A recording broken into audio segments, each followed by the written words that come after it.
Boa tarde a todos. Bem-vindos à Casa do Caminho. Nesta tarde um pouquinho mais vazia, assim, fisicamente, né? Eu acho que deve estar bem cheia. Mas fisicamente, por conta, né, das atribulações do dia, sim. Mas graças a Deus chegamos aqui. E estamos aqui para aprender mais um pouco, né? Eu vou dar só mais alguns recadinhos. 2 recadinhos, na verdade. Um é da Cesta de Páscoa, que vai ser feito um sorteio, é uma rifa, tá? É R$10. O Aqui tá com a rifa aqui. Acho que a Sandra tem também. Seu Vladimir. Então, tem, né? Quem tiver interessado, né? E vale a pena, né?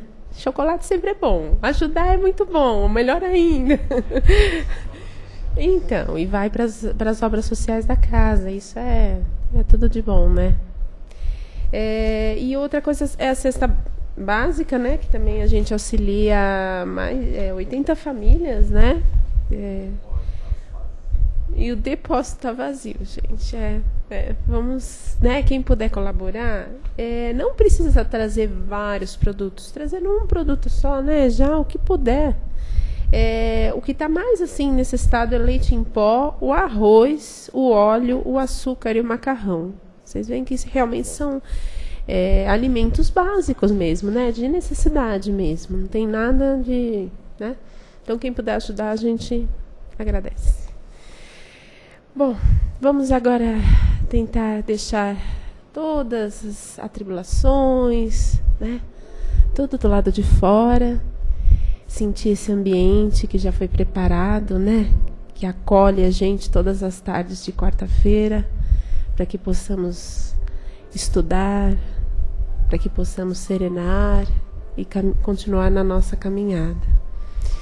Que possamos agora cerrar os olhos e voltar o nosso pensamento ao alto, bem como o nosso coração, recebendo toda essa paz e essa harmonia,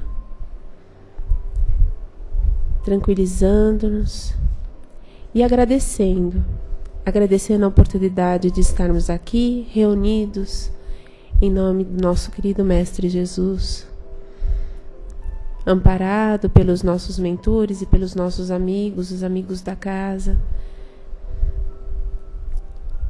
Obrigada, Pai. Obrigada por podermos estar aqui, por nos empenharmos em melhorar, em crescer e evoluir, pela oportunidade deste dia, desta encarnação, que possamos perseverar e também usufruir da melhor maneira possível todas as oportunidades que se estendem em nosso caminho. Que assim seja, graças a Deus. E agora a gente recebe com muito carinho o Aquil, vai fazer a palestra da tarde sobre comecemos de nós. Isso é muito importante. Obrigada a você.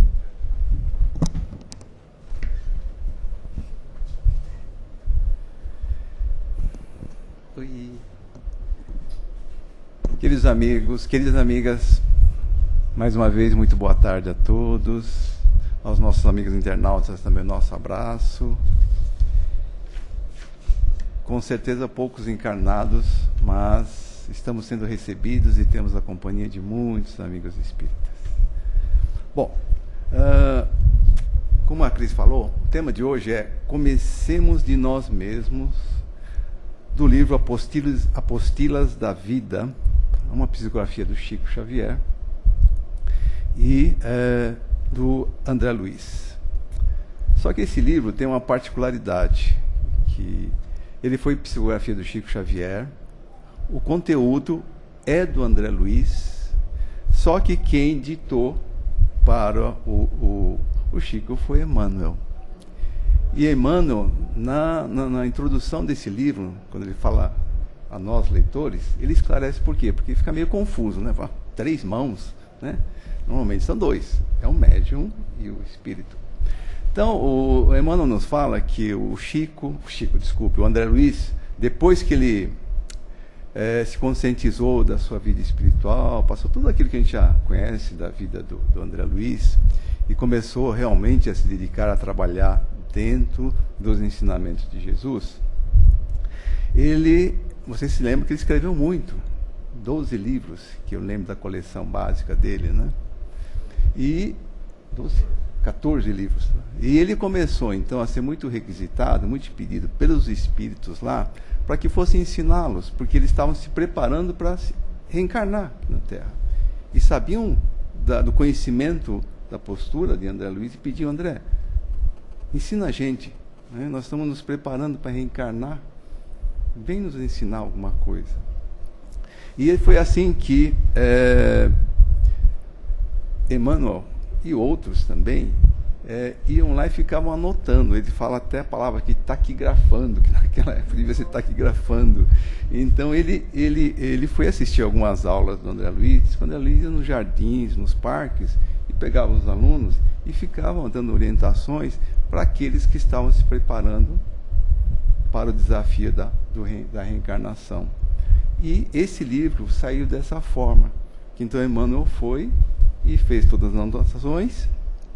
E como era um livro como era uma parte de estudos, eu não chamo de livro. Ele pediu ao André Luiz: eu vou chamar de apostilas, que são apostilas para estudo. E assim é que teve origem esse livro, Apostilas da Vida. E são, no total, 20 itens de temas que o André Luiz deu para os seus aprendizes, né? E lá tem muitos itens interessantes. O nosso Comecemos de Nós Mesmos, mas tem lá na iniciação cristã, reuniões de materialização, casamento e divórcio, despertamento, justiça na espiritualidade. São 20 itens que ele então dava todo esse conhecimento a que eles estavam se preparando para voltar aqui. Então isso é uma curiosidade muito interessante sobre esse livro, que praticamente então é a 3 mãos. E quando eu estava preparando essa palestra, né, Comecemos de Nós Mesmos, e eu não sei se a Sandra colocou isso de propósito ou não, mas foi muito, muito assim, perspicaz, muito sublime. Não sei se ela foi intuída para isso também, mas eu fui. Por quê? Na segunda-feira eu dei uma palestra aqui que foi muito boa de dar, assim, uma energia muito boa que reinou aqui dentro, e que era do Emmanuel, que fala sobre busquemos o melhor. Então, se a gente juntar os dois temas, sai busquemos o melhor, mas comecemos de nós mesmos. Então, a gente resolveu juntar essas duas palestras, porque ela se tornou muito interessante. E a gente vai ver logo a relação que existe entre esses dois temas. E para começar, a base de todo esse nosso estudo nesses dois temas é aquela fala de Jesus sobre o argueiro e a trave no olho, que é linda, né? Não sei se todos aqui conhecem. Então Jesus fala: por que vês tu, pois, o argueiro no olho do teu irmão e não vês a trave no teu olho? Vocês lembram que argueiro é um cisco, uma coisa insignificante, e a trave é um pedaço, uma barra, né? Então, por que você olha no seu irmão e vê um cisquinho no olho dele e não vê esse palito que está no seu? É isso que Jesus quis dizer, né? Ele ainda repetiu: ou pior, como dizes você ao seu irmão, deixa-me tirar-lhe do teu olho o argueiro, o cisco, quando você que está querendo tirar o cisco dele tem uma trave no seu olho?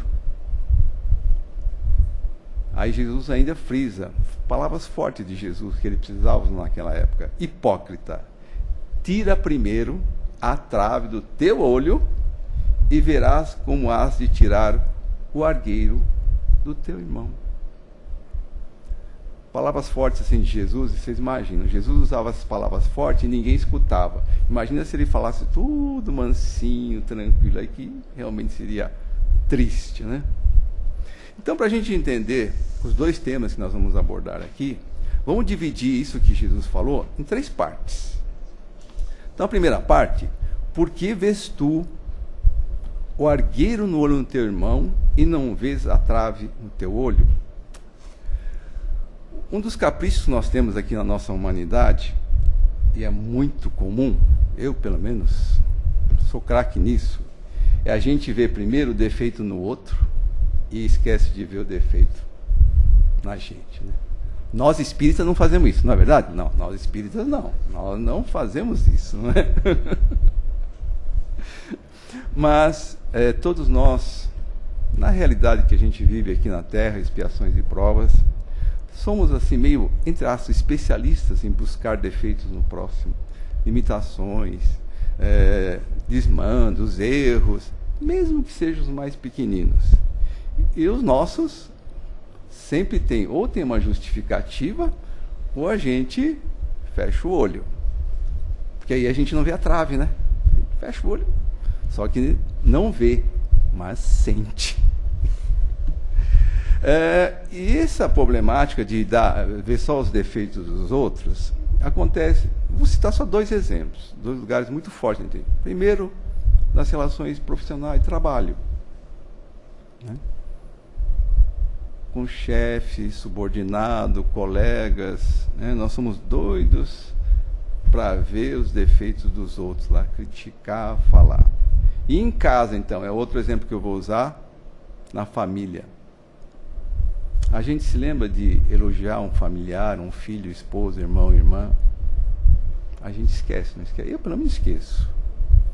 Agora, quando acontece uma pulguinha, 10 coisas certas, não, 9,99, acontece o 0,1%, pumba, pronto, estamos lá nós, né? Pode ser o cisquinho, o argueiro, mas a gente vê com uma lupa tamanho gigante, né? E a gente não tem essa mania de elogiar. Quem trabalha aqui ainda sabe muito bem que o nosso chefe, nossa, a maior coisa mais difícil que tem é o nosso chefe dar um elogio pra gente, né? Agora, quando é para pegar no pé, nossa, aí é fácil. E em casa, infelizmente, também acontece isso, né? Na nossa família. E a base de tudo isso é o orgulho. E é por isso que Jesus fala isso. Por que você vê o cisco no olho dos outros, do seu irmão, e não vê a trave no teu? Pelo orgulho. Esse chamamento que Jesus faz para nós. Olha, pensa nisso, né? Olha o seu orgulho. Você está vendo o cisco no próximo e não vê o seu. Nós não aceitamos nossos próprios limites, nossos defeitos, limitações, fraquezas. Difícil, né? É uma coisa que o orgulho sempre aparece na frente lá e bloqueia, né? Então, essa primeira frase de Jesus é esse chamamento, esse alerta para nós. Toma cuidado com o seu orgulho, né? Tenta mudar um pouquinho isso. E a segunda frase de Jesus aí: tira primeiro a trave do teu olho. Aí a gente já começa a ver os 2 títulos das palestras que nós temos, né? Busquemos o melhor, mas comecemos de nós mesmos. Então Jesus fala nesse sentido: tira primeiro a trave do teu olho, para depois você criticar o próximo. Então, o significado de tirar a trave do próprio olho, a gente ter essa coragem de reconhecer nossas limitações, nossos erros.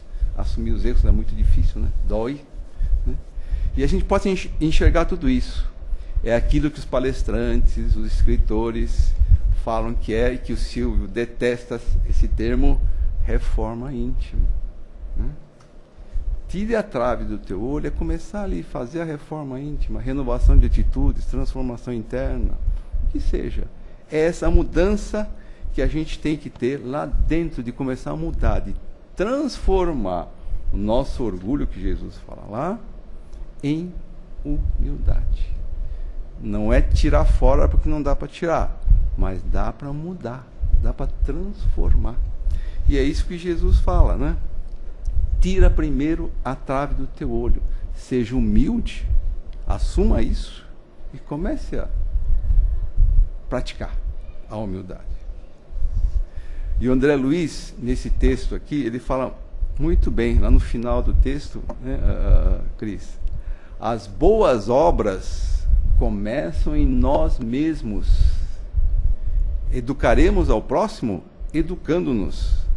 Não faremos a renovação da paisagem de nossa vida sem renovar-nos. Então isso está lá no texto que a gente está conversando isso, que é o comecemos de nós mesmos. Agora, o que a gente precisa fazer para começar essa mudança? O que nós precisamos fazer para essa renovação de atitudes? O que é necessário para a gente... Boa tarde. Seja bem-vindo. O que é necessário... que isso? O que é necessário para nós reduzirmos, nem que seja um bocadinho, o nosso orgulho? Kardec, como sempre, responde. Questão 630 do Livro dos Espíritos. Né? Terceira parte, leis morais. Diminuir o nosso orgulho é simples. Fazei o bem conforme as leis. Só que leis, quais são as leis? Será que os espíritos superiores estavam falando das leis de trânsito, Código Civil Brasileiro, leis penais, Código de Defesa do Consumidor, o que mais tem? Consolidação das leis do trabalho e tudo mais? Não, não é? Os espíritos superiores não estavam falando dessas leis. Quando Jesus fala que eu não vim destruir a lei e os profetas, mas vim para que sejam obedecidas, como nesse caso dos espíritos superiores, eles estão falando das leis de Deus, das leis divinas. Então existe essa grande diferença entre lei dos homens, que tem um monte, né? Ainda mais aqui no Brasil, tem lei para tudo quanto é coisa que existe, não é verdade? E essas leis dos homens, em relação às leis de Deus, leis divinas ou naturais, que a gente chama, tem diferenças fundamentais. As leis dos homens mudam toda hora, infelizmente. Né? Lei de trânsito, Código de Defesa do Consumidor, toda hora estão mudando. As leis dos homens que nós escrevemos são adequadas ao que nós estamos vivendo no momento, a nossa realidade presente. Outro exemplo disso é que lá no Kardec, ele fala muito sobre duelos. Naquela época, em 1857, quando ele escreveu o Livro dos Espíritos, é muito comum. Duelo era, piscou, vamos duelar. Espada ou revólver. Era um costume da época. Hoje nós temos outros tipos de duelo, outros tipos de problemas, e a legislação também mudou, ela acompanhou. E as leis nossas, humanas, têm uma característica muito forte, que elas são imperfeitas. Ao contrário das leis de Deus. As leis de Deus são eternas, imutáveis.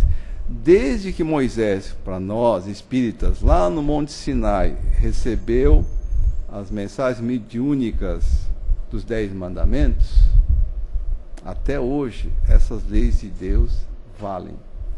Passou pela segunda revelação, que foi Jesus, chegou na terceira, na codificação do Kardec. Mas a essência é sempre a mesma.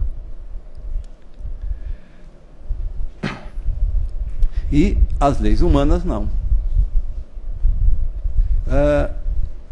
E essas leis divinas, as leis de Deus, estão contempladas nos mesmos 10 mandamentos de Moisés, que hoje se transformaram nas 10 leis morais, está na terceira parte do livro do Kardec. E tudo que nós fazemos, pensamos, sentimos, falamos, estão abrangidos por essas leis. Tudo isso está lá. Inclusive, se nós formos nos perguntar como é que nós distinguimos o bem do mal, os espíritos superiores falam uma coisa muito simples. Tudo o que obedece às leis de Deus, às leis divinas, os 10 mandamentos, é o bem. Tudo que for contra é o mal. Isso tudo está lá nas obras do Kardec, gente. Não é o Kardec que escreveu, são os espíritos superiores que ditaram para ele, né? Então, em função de tudo isso que nós falamos, gente, é que a gente pode juntar as duas palestras que eu falei, os dois temas. Emmanuel fala, ó, busquemos o melhor. E o André Luiz complementa, mas comecemos de nós mesmos.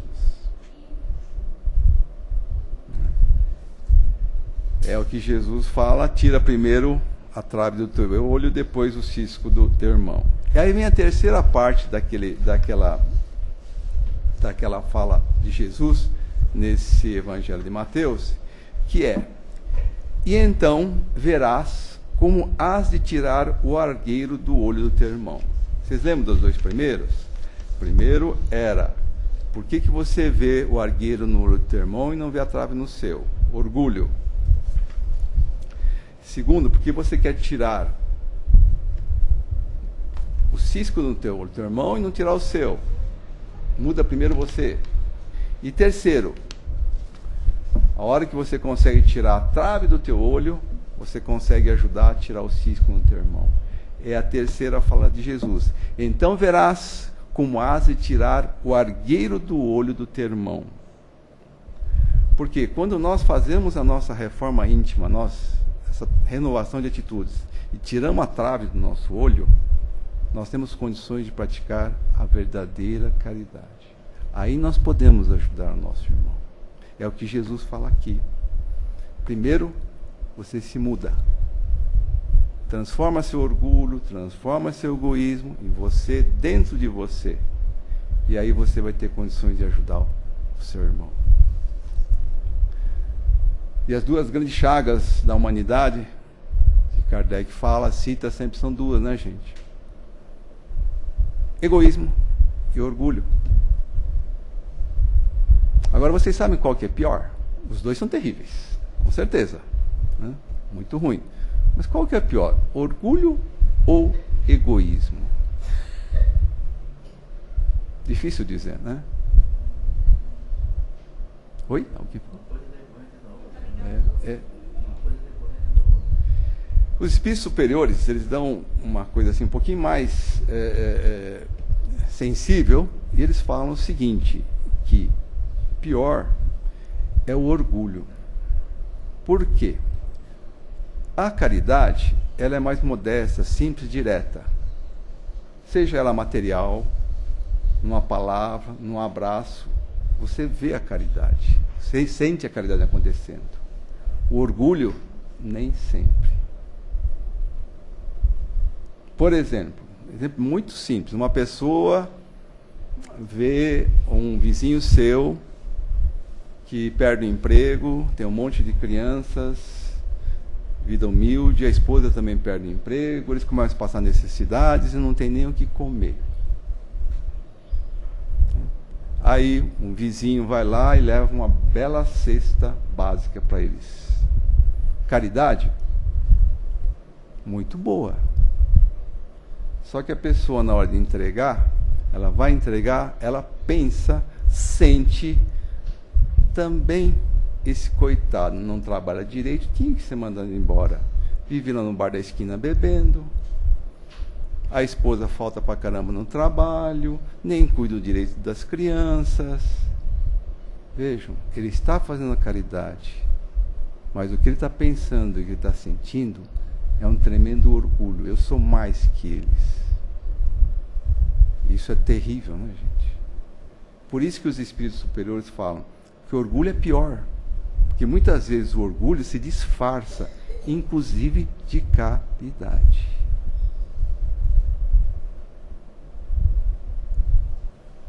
No começo a gente não entende muito, mas quando vem um exemplo desse, fica fácil, né? Aí fica assim, uma coisa muito gritante. Então o egoísmo, ele é muito sutil, muitas vezes disfarçado. E desculpa, o orgulho. E o egoísmo não. O egoísmo aparece. Né? E uma regra prática, eu já falei aqui para vocês, mas que ajuda a gente fazer na prática tudo isso que nós falamos até agora, principalmente com as palavras, é a regra básica acho que a Cris conhece, Já ouviram falar do Vebone? Vebone do Sócrates? O ensinamento do Sócrates das 3 peneiras. Né? Eu chamo de Vebone para não esquecer, porque aí quando qualquer coisa, aplica o Vebone. Pensa no Vebone. Vebone quer dizer verdade, bondade e necessidade. Gente. Porque quando a gente não quer levar um assunto à frente desagradável, ou um problema, um tema, um desafio, qualquer coisa, a gente pode usar essa regrinha do Sócrates. E aí, então dizem que o Sócrates, ele foi dar aula na universidade em Atenas, voltou com seu material indo para casa, passava pelo centro de Atenas, e lá atrás ele ouviu uma voz: Sócrates, Sócrates, para aí, espera aí, preciso falar com você, é urgente, para. Ele olhou para trás, era um aluno dele, da universidade, um jovem que vinha, falou para ele: Sócrates, preciso falar com você urgente. Sócrates olhou para ele, o rapaz estava ofegante, ansioso para contar alguma coisa para o Sócrates. Você falou: tá bom, você quer me falar alguma coisa? Não, tenho que te falar agora, isso é muito importante. Aí o Sócrates, na sua perspicácia, olhou para o aluno e falou assim: espera aí, mas antes de você me contar, vamos passar isso que você quer me contar no filtro das 3 peneiras. Isso que você quer me contar com tanta ansiedade, com tanta vontade, é verdade? O aluno pensou, falou: olha, Sócrates, não tenho certeza não, porque também me contaram. Então você já não tem muita certeza. Então na primeira peneira você já não está passando se é verdade ou não. Isso que você vai me contar, me falar agora, com tanta ansiedade, é bom para mim, para você, ou para quem está envolvido? É bondade? Ele falou: não, é uma notícia muito ruim. Ele falou: piorou, então você não passou pela segunda peneira. E a última: isso que você quer me contar, eu preciso saber? Você precisa me contar? As pessoas envolvidas precisam que você me conte? O aluno, conhecendo a inteligência, a perspicácia do Sócrates, olhou para ele, pensou bem e falou: não vou falar não, senão vai dar bobagem, vai me reprovar lá na faculdade. Falou: Sócrates, mudando de ideia, eu não vou te contar não, porque não é necessário não, viu? Então, não vou te falar mais nada. Aí Sócrates falou: que legal, vai estudar, boa tarde, até amanhã. E seguiu o seu caminho. Pessoal, parece uma historinha infantil, uma historinha pueril, simples, mas dá para aplicar no dia a dia. Dá para você usar a qualquer momento. Vocês já viram que na situação que nós estamos vivendo, na realidade atual aqui, na sociedade brasileira, o que mais se comenta nas rodas, faladas, escritas, assistidas, lidas, notícia boa, ruim ou desagradável? De cada 10, 9 ou mais são desagradáveis ou ruins. Você chega numa roda de conversa, mesmo aqui no centro, no clube, no trabalho, na escola, onde seja, todo mundo está falando do quê? Problemas. E muitas vezes a gente participa e a gente, inclusive, influencia isso ainda mais negativamente. Exemplo prático. É bom de dar um exemplo, porque aí a ficha cai mais rápida. Você está no seu trabalho, vai na mesa do cafezinho com seus colegas, e chega alguém lá e fala: poxa, vocês estão sabendo? O chefe comprou um carro novo. Até aí tudo bem, estamos lá conversando. Aí um já fala: ele comprou um carro lindo porque ele é muito vaidoso. O outro já emenda, já joga a lenha na fogueira. Além de vaidoso, precisa ver aonde ele conseguiu esse dinheiro para comprar esse carro. E o outro já joga gasolina. Não, ele recebeu alguma coisa lá da outra empresa. Nossa, que energia que rola nessa hora, nessa conversa, gente. Aplica a peneira. É verdade? Nós não sabemos. Se ele roubou, se não roubou, se ele é vaidoso, se não é. Não julgueis para não ser julgados. É necessidade? Todo mundo ficar sabendo aquilo lá? É bondade? Não, nem com a gente mesmo. Vocês viram como funciona isso na prática? Em qualquer lugar, em casa. Apliquem isso, vocês vão ver como funciona. Só não verbaliza isso lá na hora, se você está na roda do cafezinho na sua empresa. Está lá os seus colegas tudo junto. Lá. Você fala, peraí, vou aplicar a peneira.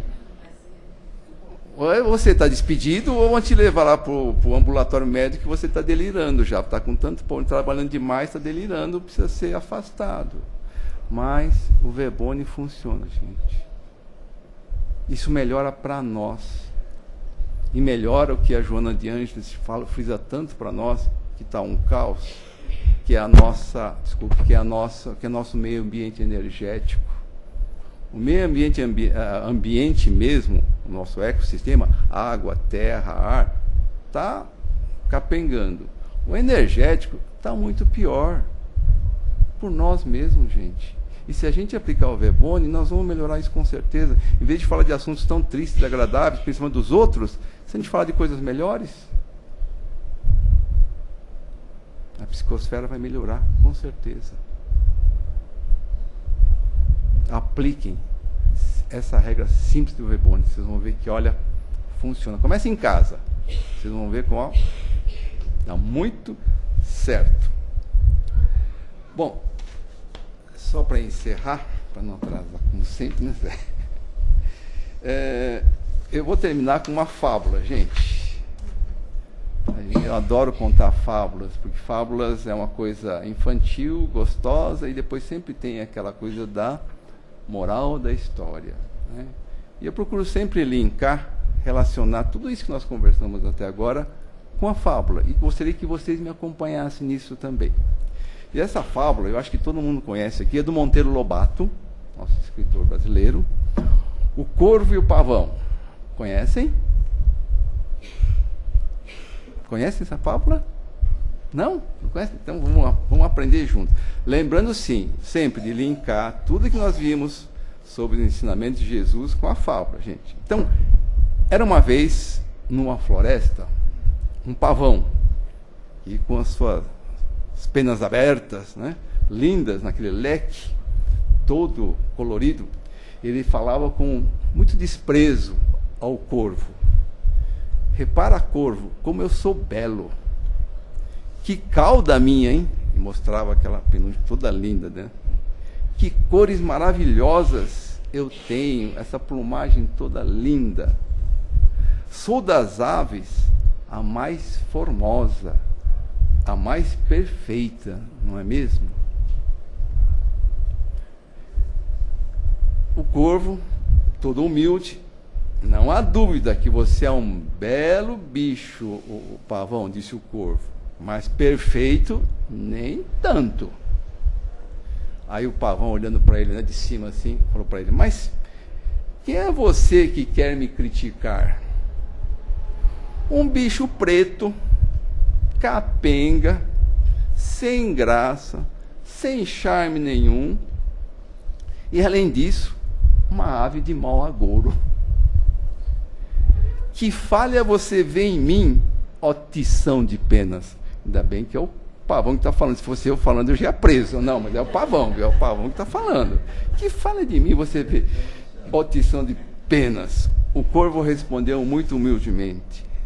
Noto que para abater o orgulho dos pavões, a natureza lhes deu um par de pés. Que faça-me o favor. E envergonharia até um pobre coitado como eu. Realmente o pavão tem uns pés muito feios, pior que de galinha, muito feio mesmo. O pavão, que sempre olhava para cima, né, só para o mar, mas nunca olhava para baixo, ele abaixou-se e, olhando seus pés longamente, contemplou-os. E, desapontado, realmente ele viu que era muito feio, foi andando o seu caminho, sem replicar coisa nenhuma. O corvo tinha razão. Se a gente elencar aí, pessoal, quem é que tem a trave no olho? O pavão ou o corvo? Quem é que é orgulhoso, prepotente? O pavão, né? Ele não tinha uma trave, ele tinha um sarrafo aqui no olho, né? O seu orgulho, prepotência. E quem tinha o argueiro no olho? O pavão. Desculpe, O corvo, porque ele foi criado pela natureza daquela forma, e inclusive muito útil para a natureza. E aí, então, vem a moral da história. Só que a moral da história é muito diferente daquela que nós conhecemos. Aí, acho que ninguém conhece. Por quê? A moral da história, que a gente vai falar, ela é do Emmanuel. E diz respeito a tudo que nós conversamos na nossa palestra. Então, a moral da história aqui é o seguinte, falas do Emmanuel. Consagremo-nos a tarefa que o Senhor nos reservou na edificação do bem e da luz. E estejamos convictos de que, assim agindo, o argueiro que incomoda o olho do vizinho, que é o corvo, tanto quanto a trave que nos obscurece o próprio olhar, que é o pavão, se desfarão espontaneamente, restituindo-nos a felicidade e o equilíbrio, através da incessante renovação da reforma íntima. Gente, muito obrigado pela atenção. Que a sementinha possa crescer mais um pouquinho dentro de nós. Muita paz a todos. Obrigada aqui. Bom, depois desta palestra maravilhosa, é o momento da gente participar. Quem quiser fazer uma colocação, fazer uma pergunta. Alguém gostaria de falar alguma coisa? Acho que todo mundo entendeu. Que bom. Peraí, a Sandra... Aí eu ia falar para o pessoal perguntar para a Sandra, ela vai fazer pergunta. Não, é que a gente fala, né? Comecemos de nós mesmos, né? E a gente tem péssimo hábito de querer que o outro comece, né? A gente olha para o outro e fala, você tem que fazer, mas a gente mesmo fica quietinho no canto da gente. Uhum. E lembrando de Jesus, a gente tem que ter olhos de ver, né? Porque a gente vai enxergar um pouco mais além, né, do que aquela criatura está oferecendo e está mostrando para a gente. Então, se a gente começar a fazer isso, aí não tem argueira, não tem trave, não tem nada. Uhum. É o olhar de amor que Jesus nos ensinou há mais de 2000 anos e a gente continua ainda ter esse olhar de inveja, muitas vezes, de raiva, né, de tristeza. E a gente não consegue olhar o outro como um ser humano falível e precisa muito de ajuda, como nós precisamos também. Verdade, Sandra. E essa lei do amor, gente, é que Jesus nos trouxe, que é a base, né, é a essência da nossa existência. Tanto que Jesus nos ensina, em razão do amor, ele não fala perdoa 70 vezes 7, quer dizer, perdoa infinito. E ele fala também, não julgueis para não ser julgados. Por quê? Perdoar é bom? É bom, gente. Jesus fala isso. Só que quando você perdoa, você já condenou alguém. Porque quando você vai perdoar, fala, não, a pessoa fez alguma coisa para mim e eu vou perdoar. Primeiro, você já condenou essa pessoa. Então, para perdoar, você já condenou. Para condenar, você julgou. Então, você julgou, condenou, aí você vai falar perdoar. E se você julgou, você acusou. Então, o processo é você acusa, você julga, você condena e perdoa. Por que Jesus falou perdoar? Porque se a gente não perdoa, a gente leva a mágoa lá dentro da gente. Carrega esse ranço para dentro, que é terrível. O melhor é não chegar até lá. Ele fala também, não julgues para não ser julgado. É lá atrás. O melhor é não julgar e não acusar. Aí está a essência do nosso amor para com a nossa família, com o nosso próximo, seja parente, amigo, familiar, conhecido e até desconhecido. Uma parte do texto você falou sobre erros e limitações, né? E no caso assim, o orgulho está muito envolvido com isso porque a gente conhece muita gente, às vezes até a gente mesmo age dessa maneira, a gente não admite que errou e não admite que a gente tem limitação, né? A hora que você se depara com isso, o orgulho cresce e você fala assim, não, mas eu...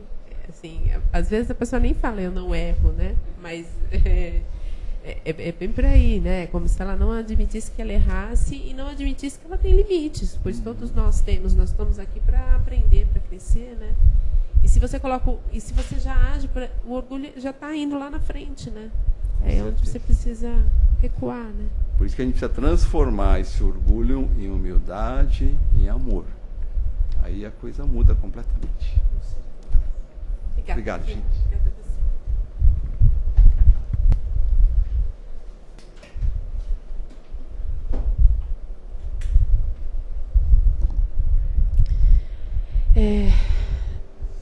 Agora é o momento de interiorizarmos esse aprendizado, transformando ele em gotas de amor e de carinho.